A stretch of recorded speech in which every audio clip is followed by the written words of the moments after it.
wanni godhamu jiru tokko akkamii godhamu jira silaalaallee gaariidha. Biyya tokko keessa biitti tokko fi tokko qunnamtii waa hedduu qabaata.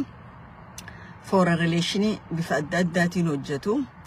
Ambaasiin biyya takka wanni biyya tokko teessuuf yakkamaansi yookaan namni si yoo karaa malee miidhame yookaan namni si yoo karaa malee nama miidhee daldala biyyaa fi biyyaa jidduu nagaya biyyaa fi biyyaa jidduudhatti hojjeta hoggaa hedduu. Amma individual ambassadorotatu jiran say individual cannot be ambassador. Ambassador is ambassador, which is embassy biyya san jirtu jechuudha. Sammuu teenya tanaan laalu jira, sammuu Oromoo tanaan evaluate godhu jiran keessaafu sammuu baqataadhaatiin evaluate godhu jira.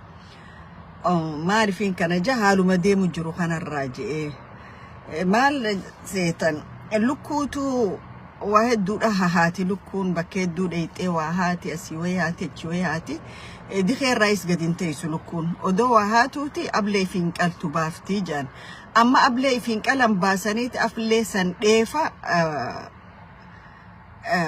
Oromoo keessa dhufanii ajandaa godhatanii jechuudha. Ajandaa cululleen hoggaa hedduu yoo atima fooniin harka deemte cululleen ambaadiyyaadhaan hin beeka warra keenya hoggaa horii qalawwaan cululleen gootuun beeka.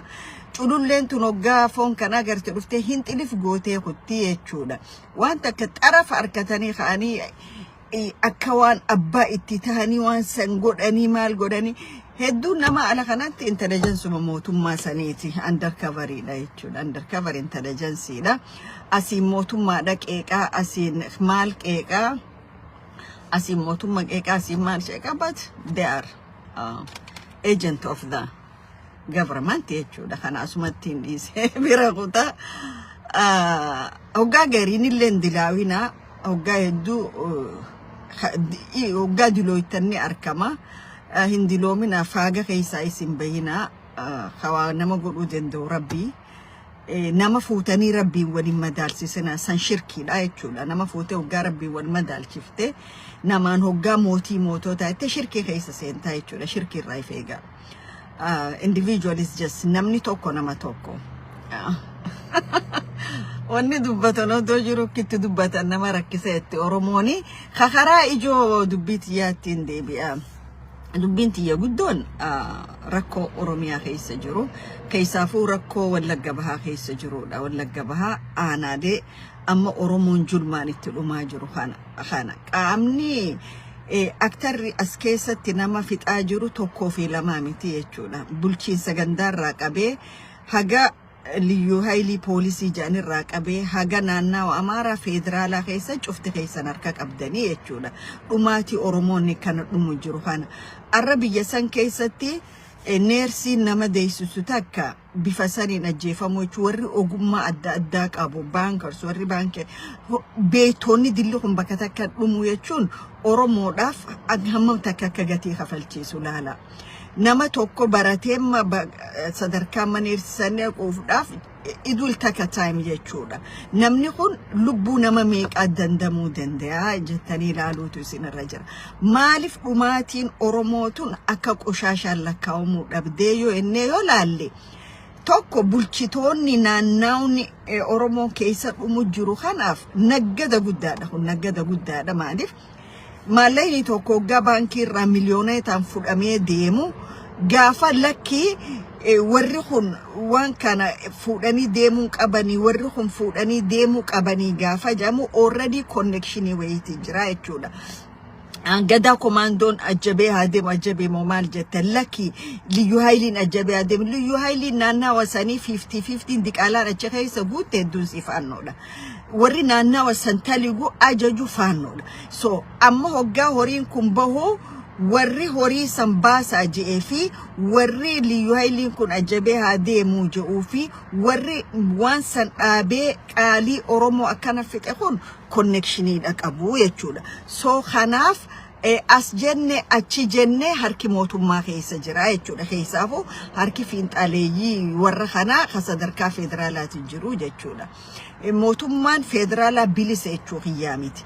Mootummaan federaalaa Tigraay dhaqee dirooniin dhawaa, Cophii dhaqee dirooniin dhawaa, ijoollee waraana bilisummaa Oromooti jira je Wallagga bahaa faannoo gurmooytee akkana nama fixxu tana akkamiin dhahuu dadhabee waan jedhu faannoon gurmooytee funyaan naannawa sanii jalatti kaampii jaarrattee ummata Oromoo akkana fixu jirtu dirooniin irra dabree Tigraay fi Oromiyaa lixaa barbadeessaa ture kun naannawa kana ijaaniin arku soo kanaaf harki faannootii fi harki mootummaa wal keessa jira jechuudha. Kana waan asii fi achirraa qabnu hin qabnu jechuudha. Garuu ummanni Oromoodha taa'ee dhumuu hin qabu. Maal je walli isaan tokko dur lubbuun ni baatii kalloorrattu bakka ciiftutu lubbuun ni baatii je kalloorratti. Faannoon arra akkana ummata keenya fixu kun rasaasa warra guutuu fi duubaan jira. Ha guutuuf eenyu Liyyuu Haayilii Amaaraati jechuudha. Liyyuu Haayilii Amaaraa naannaa Wallagga bahaa keessa haga bahee waraanni ummata kanaaf naatoo qabu achi qubatutti ummanni keenya dhumaatii hin dhiisuu jechuudha. Gaafa faannoon ummata keenya fixu Liyyuu Haayiliin kurneelota Amaaraatiin ajajaman sadarkaa adda addaatti achi taa'anii laalanii jechuudha. Maaliif Oromoodhaaf simpitii tokko hin qaban, hadooddii tokko hin qaban jechuudha Oromoodhaaf. Amaarri yookaan warri ilaalcha faannoo qabu, sentimentii warra faannoo qabu lafa Oromiyaa fedhan malee Oromoo hin fedhanii jechuudha. Kanaaf dubbachaa turre ganna 8 dabraa ture. Ka ummanni politika isaanii gaafa oowwifatanii wanni san naggada isaanii ta'e cal jechaa turan kanaaf dubbachaa turre jechuudha.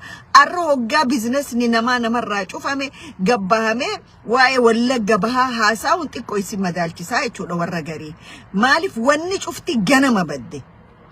Ganama gaafa dura mootummaan kun Wallagga irratti uleesaa kaasu warri gaafas mootummaa kana jala fiigaa turtan kallattii kannaa turtan karaan sirrii karaan mootummaan fudhatu kana jechaa turtan silaa dhaabi gatii si kafalchiisa jettaniini ummanni Oromoo akka baalaatti narca'u jechuudha. Gaafas qeensa fi cabsitanii ustanii taa'aa turtanii jechuudha. Arra hoggaa nagganni keessan tuqame biizinasni keessan tuqame warri Alaamuddin taanettanii abjoottanii bakka gariitti illee abjuun kiyya bakka Alaamuddin sanitti akka Alaamuddin sani qabeenya maqaan kiyya ka'uu qabeettanii warri yaaddan gaafa fedhiin teessan hanqatte gabbaatanii Wallagga bahaa jettan. Eessa turtan kaleessa gaafa Wallaggi dhihaa dirooniidhaan summiidhaan waan mootummaan kun qabuun itti practice godhamaa ture. Teessanii ishoo kanagaa akkana barbadeessu dheechaan turre naatoo ummataaf hin qabdan, naatoo saba kanaaf hin qabdan, naatoon isin qabdan dhageettii teessanii fi biizinasa keessan qofaa jechuudha. Kanaaf lubbuun ummata Oromoo naggada hin taatu. Lubbuun ummata Oromoo baargeenii siyaasaan taatu. Kanaaf mootummaan Shimallis Abdiisaa gaafa footoo mililikan naniif tokko ni yaadattanii jara keenya gaafa footoo mililikan naniif san wajjiniini sihrii itti godhanii kan naniif jarri kun sihriidhatti number 1 xibbii nama godhan jechuudha. Footoo mililiksanitti sihrii godhaniiti itti kannanii waan Oromoo gootu rabbi ulaasirraa banu yookaan waan nuti Oromoo goonu rabbi sin garsiisin jedhanii itti kannanii jechuudha xibbii. Amma xibbii saniitu sihrii saniitu irraa dhiqamu jiraan warra Oromoo ifiin jiru kana. Xiqqoo meebii ijji babbanamaa fi jirti na fakkaata. Amma hoggaanan kana jiru gariin nama piiphiidhaan maal jetta piiphiin anaaf diina yerooti malee diina zalaalamee miti. Diinni zalaalam warra isin jala fiidan warra Oro faannoo je'ee walit dhufe warra cimdoo je'eetu diina hundeeti Oromoodhaaf. Diina hundeedha. Okay. Malee opidiyoon dufka kayattish jannaanis numa kuftii jechuudha. Tanaaf Shimallis Abdiisaa namni jedhamu kun kakaleessa miliyan meeqa ganneqee odoo Oromoonni beelaan dhumaa jiranii faannoo hidhachiifte. Akkuma hidhachiifte sanitti Oromiyaa keessaa baasi jara kana. Siitu fide siitu baasaasi.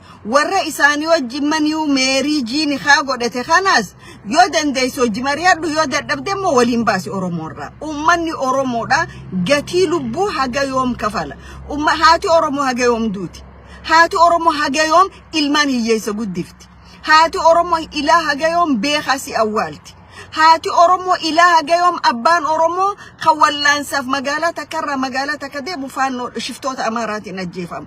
فانو يجو شفتا يجولا شفتا فاششتي الرادوماتي اوكي ورا ناسو المناماتي فين قبني يجولا ورا نساني أورمو باللي سورة يجولا خناف وروتان كان وروتان فانو إفينجي يا وخنا خليكي قالشو دندو إسيني لكي قالشو دردبداني تيميتي سياسة إرتو جتشا جرتان جتشو أورمو ردي تبا سياسة تبا جتشا جرتان يجولا اوكي خناف أورمو بيسا خيست لفسا خيست أورمو إنيوما سا خبتشيسو لقبو درجاجيس أكنت ديمة بحر الرمخون درجاجيس كانت ديمة بياربا خيس والهلا خون الرسلا أك خليساته ولين ربته بيساتف وبيته لبون الفيدو قفيدو لبون نباتي لبون ترتنجر جرو خبجات أم بيفيت الريو بات خبجات أبديتو أكمل تفانون بشانك أتأمرته رفته أورمو في التجهيزاتي يوج أسالين فدرالاتي في موتو ما أورومياتي في موتو ما ناناو أمارا خيسن جريتشو سنير الدبلاتي مو أما فانون فانو خيسا جرتو تأن دبتو مالي تيفين جاتو دلت حرامو تقبسو أورومو خيسا جرتو ديمتي ورخانو جنجيج غوتي تا أورومو ريكا دلقا جرتو سيسيلا يجو واني أسيفتي أولي راقبا ننجو لبون أورومو لبو غتي قبتو لبون أورومو لبو فاليو قبدو أنيو نشالتو أنيو قديمتيسي قارو بيسا خيسات أورومو نجراتو دردبيتشو أورومو خان أسيفتش إسيساتي خان أسينانا وفنفنه وچوتي بتاني داتشي أكراغدو راجرتاني يتشو أورومو خاميخ أودو أورومون أكاسي إيغا غنكو وفتاك إلي وفتاني أبتاني غمداني داتشي إيتاني يتشو فوني ناني فون كاركاروك وفايجتشو أورومو أوكي غيان كونيسني دبرا أكما قرتنا أنا وفين أفات وفتني دتشي إيشستني واللي سيفتن كانتي ولا جبهاتي في سجيان نلوفا جيان إنه كنجوجه أورمون أن أورمون إجيرا جدول فايتشو وري دتشي إيتني لفرق الدنكون فين رفتني رجدني قالوا كفودون تيم فين سني رتمنا توكو أبدا بابياتها mana tokko warri gartee siyaasa isin hojjechuudhaaf huccuu buburree isin uffiseen DVD ma isin uffachiisanii dachi isin ragachiisan kun finfinnee keessa mana tokko nuu kannaa jaan akkasitti abbaa biyyaa taatanii okay fayyadai amatarraa guyyaa tokko dhuftanii dachi dhiittanii jechuudha dura deemee finfinnee lafa tuulamtichaa handura tufaamunaa sanitti mana hulaa tokko nuu kannaa jaan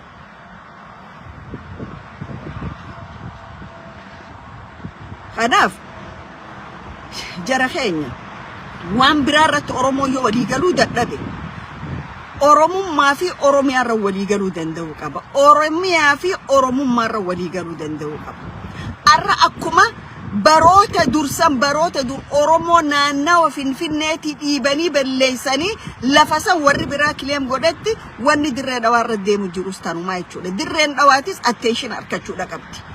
Arra warra bakka deemu dasaa jaarrachaa deemu.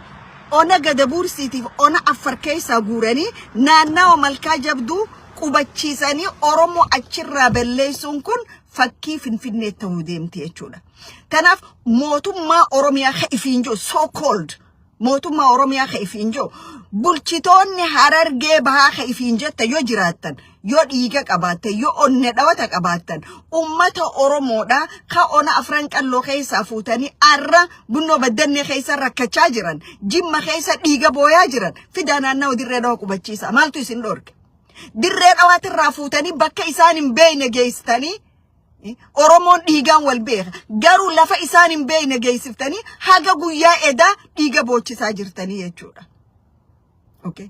Lafti Oromoo magaalaan Oromiyaadha alagaadhaaf fira Oromoodhaaf ammoo diinaa jechuudha.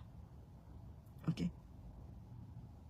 Naannawa dirree dhawaa ka ummata Oromoo irraa balleessine haala naannochaa jijjiirra je'ee bulchaan magaalaa كللي سومالي خيتن جيجيغتي ديوتن ونيني والرئيساتي وجيغاجيسه سن اورمون لالو اينوتو وروتن كان جيجيغتي اكا يونيفرسيتي جيجيغا والجيغاجيسني لاف اورموت الرشيرو انجتن خخرابا نفي سنيمتي dirreen dhawaatii fi finfinneen garaagarummaan qabdu. Dirreen dhawaatis handhuura Oromooti. Finfinneenis lafa Oromooti. Jijjigaas lafa Oromooti. Arra Mustafa Aljariitu dirree University Jijjigaa keessa siidaa dirree dhawaa ijaaramuu qabu. Akka qeeroo Soomaalii dhallinyarata Soomaalii fi aadaa Soomaalii irra kaa'anii dirree dhawaa ijaaran. Siidaa Ali Birraa balaaleeffatan karaa kaaniin. Opidio qaceeltan qaceela. Qaceelu baattanamu warraayisi ummata isin qaceelcha.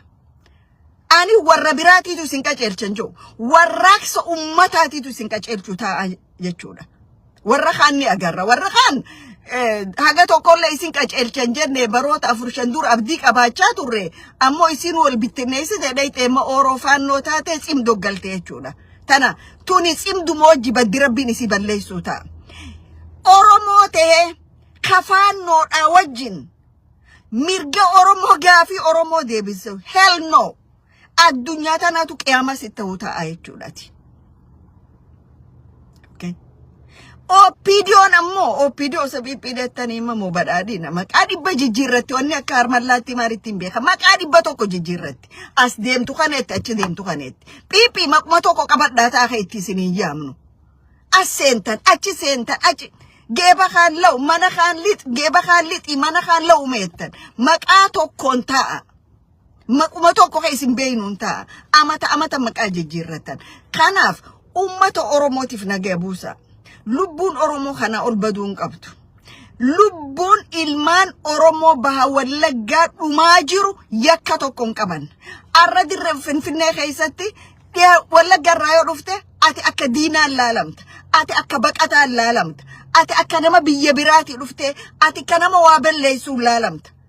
Garuu kililii 5 irraa dhufteeti Finfinnee keessatti inumaa naannawa tokko qabattee naannawa kan dur Soomaaliin jiraachuu turteetta. Abbaha iyo waxataybe ilmaan maca gama sanii dhufanii Finfinnee keessa jiraachuu hin dandeenye jechuudha.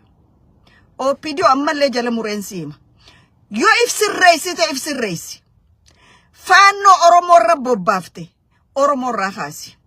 Caasaa ta'e keessaa fi alaa ummata Oromoo belleessuudhaaf hojii godhatte tana Oromoo irraa dhaabi.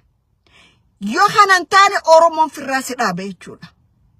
Ati mo Oro faanno simdo kafan abbaa hanqate ka asii Oromoo arrabsee asii deemee Dabretsiyooniif sujuudu ilma gadhee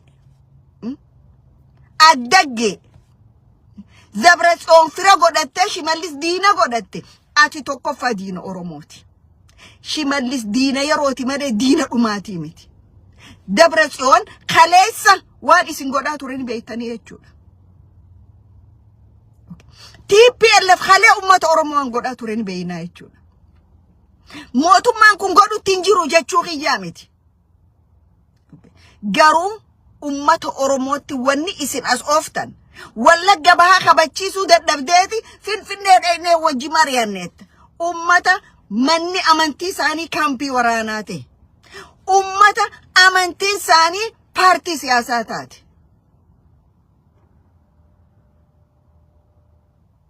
Ati ilma abbaan abaaree jechuudha. Gaafa manguddoo Oromoo arraba kee kiiloomeetirii 360 irra gadhiifte abaaramte jechuudha. Kanaaf wanni ati dhalchitu sin jiru jechuudha. Ummanni Oromoo immoo ka arra sagalee waliin ta'in bor walii ta'uu hin dandeessan. Ummata Wallagga bahaa dhumu jiruuf sagalee ta'a.